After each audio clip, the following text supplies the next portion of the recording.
This video is about statistics and science and how statistics can show how a preventative program could work, providing each individual understood the math, the science, and statistics involved.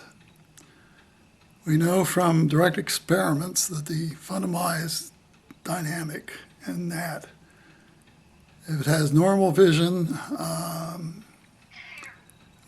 positive refractive status, you put a minus lens on it, it will change from plus to minus and become nearsighted.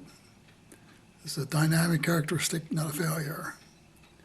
With the same eye, you put it in long-term near, it also will change and become nearsighted.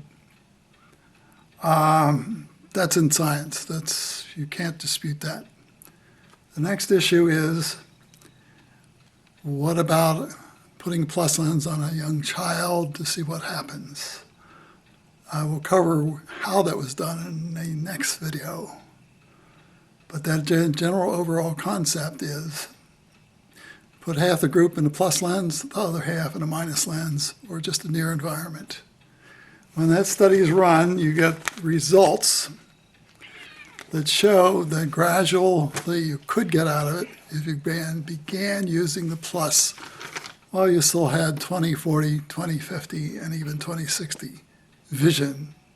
Also, if you measured your refractive state yourself with your own trial lens, thus giving you complete control. Again, the use of the plus, if you are 20/50, you could probably get along with no minus lens, except for driving a car. Most of the time, it would just be you wearing a plus. As always, you would get the plus and put away till it just blurred and then pull it in so you could just read the letters.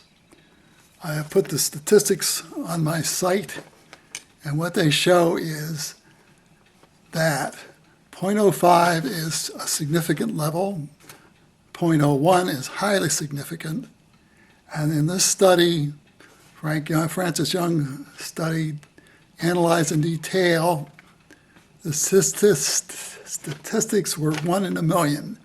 This is for each year over 17 years or 17-year-old people, and the study is run for 5 years.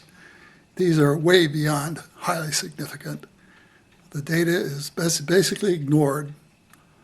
Again,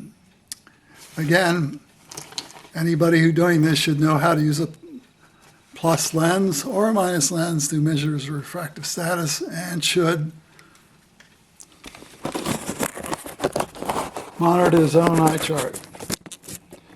Without that two process of checking, double checking, measuring your refractive state, you really can't run a preventative study correctly. This means giving the individual total control of his own study. I'll cover this also in a later video. Thanks.